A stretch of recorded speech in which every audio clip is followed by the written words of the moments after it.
Baik, Assalamualaikum warahmatullahi wabarakatuh. Perkenalkan, nama saya Yunisma Ardila dengan NIM 2302038. Di sini saya akan menjelaskan tentang eh, administrasi pendidikan dan tenaga kependidikan. Sebelum masuk ke pengertian administrasi pendidikan dan tenaga kependidikan, kita masuk dulu ke pengertian administrasi itu sendiri. Pengertian administrasi adalah secara harfiah yang diartikan sebagai kegiatan atau usaha untuk membantu dan melayani, mengarah dan atau mengatur semua kegiatan di dalam mencapai suatu tujuan. Fungsi dari administrasi jika dihubungkan dengan administrasi pendidikan, maka bisa diartikan bahwa hal ini merupakan upaya peningkatan efektivitas guru, dosen, dan lain-lain untuk mencapai tujuan pendidik itu sendiri. Pendidik, secara umum, pendidik di Indonesia lebih terkenal dengan pengajar, adalah tenaga kependidikan yang berpartisipasi dalam penyelenggaraan pendidikan dengan tujuan khusus sebagai profesi pendidik. Pendidik mempunyai sebutan lain sesuai kekhususannya, yaitu guru, dosen, konselor, pamong belajar, widyawasra, tutor, instruktur, fasilitator. Sedangkan dalam Undang-Undang Nomor 20 Tahun 2003 bab 11 Pendidikan dan Tenaga Kependidikan, pasal 39 menyatakan bahwa pendidikan merupakan tenaga profesional yang bertugas menerangkan dan melaksanakan proses pembelajaran, menilai hasil pembelajaran, melaksanakan bimbingan dan pelatihan, serta melakukan penelitian dan pengabdian kepada masyarakat, terutama bagi pendidik di perguruan tinggi. Pendidik merupakan tenaga profesional, merancang pembelajaran, melaksanakan pembelajaran, menilai hasil pembelajaran, membimbing, melatih, meneliti, mengabdi pada masyarakat. Sedangkan tenaga kependidikan, menurut Undang-Undang Nomor 20 Tahun 2003 bab 11, pendidik dan tenaga kependidikan pasal 39 yaitu tenaga kependidikan bertugas melaksanakan administrasi, pengelolaan, pengembangan, pengawasan, dan pelayanan teknis untuk menunjang proses pendidikan pada suatu kependidikan. Tenaga kependidikan meliputi kepala sekolah, pengawasan, satuan pendidikan, tenaga administrasi, tenaga perpustakaan, tenaga laboratorium, teknisi, pengelolaan kelompok belajar, pemong belajar, dan tenaga kebersihan.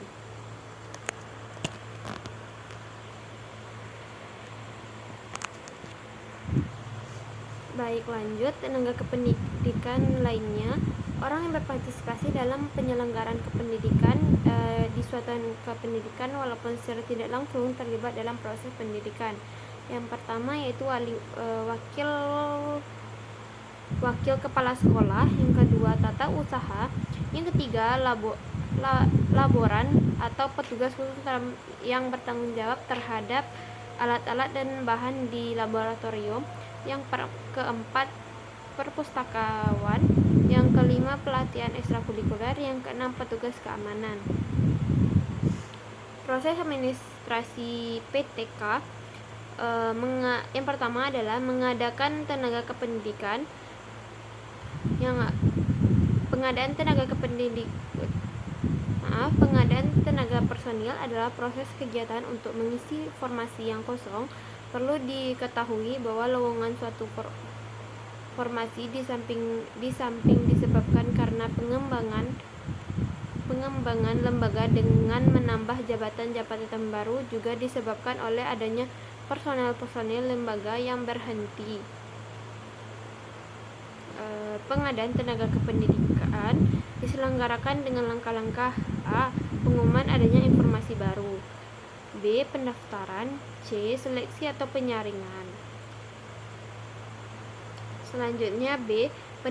Penempatan Penempatan merupakan tindakan pengaturan atau seseorang untuk menempati suatu posisi atau jabatan. Meskipun tindakan penempatan ini mengandung unsur uji coba yang menyebabkan adanya tindakan penempatan kembali, namun pada dasarnya penempatan tenaga kependidikan merupakan tindakan yang menentukan keluarnya dan komposisi tenaga dilihat dari kepentingan keseimbangan struktur organisasi pendidik nasional.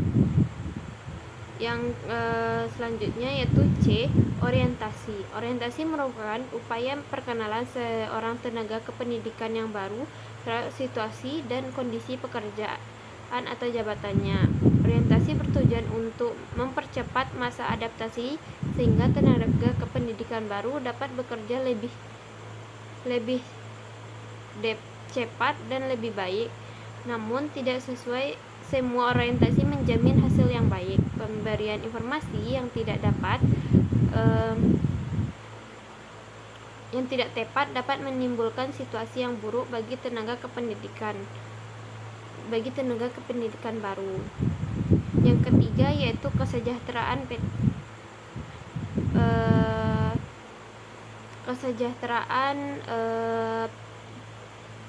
pengadaan tenaga kependidikan. Yang pertama yaitu A, gaji.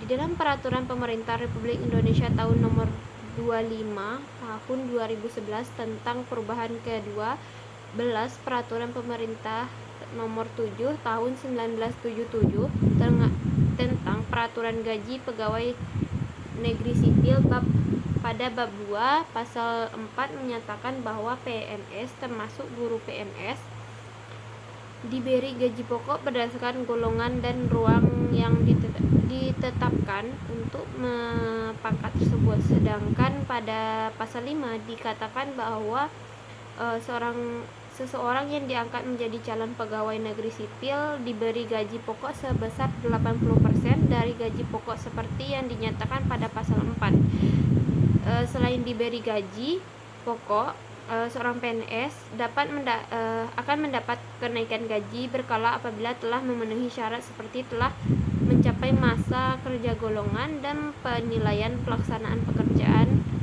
sekurang-kurangnya cukup. Di samping kenaikan gaji berkala, seorang PNS guru juga diberi tunjangan keluarga dan tunjangan jabatan. Yang B, tunjangan profesi diberikan kepada guru yang telah memiliki sertifikat pendidik yang diangkat oleh penyelenggara kependidikan dan satuan kependidikan yang diselenggarakan oleh masyarakat. Yang C yaitu penghargaan. Pemerintah memberikan sebuah penghargaan institusi pendidik terhadap guru, dosen, kepala sekolah, dan seluruh tenaga kependidikan berpartisipasi. Yang keempat, cuti tenaga kependidikan. Yang pertama yaitu cuti tahunan, terbagi menjadi dua bagian, yaitu hak cuti tahunan dan penggunaan cuti tahunan. Yang dua yaitu cuti besar, terbagi menjadi dua, hak cuti besar dan penggunaan cuti besar. Yang ketiga, cuti sakit. Hak cuti sakit ini merupakan hak PNS dan CPNS wanita yang mengalami gugur kandungan. Yang B, penggunaan cuti sakit. PNS yang menderita sakit selama kurang dari 2 hari. Yang keempat, cuti bersalin. Dan yang kelima, cuti karena alasan kepentingan. Sekian dari saya. Jika ada salah-salah kata, saya mohon maaf. Semoga bermanfaat. Saya akhiri. Assalamualaikum warahmatullahi wabarakatuh.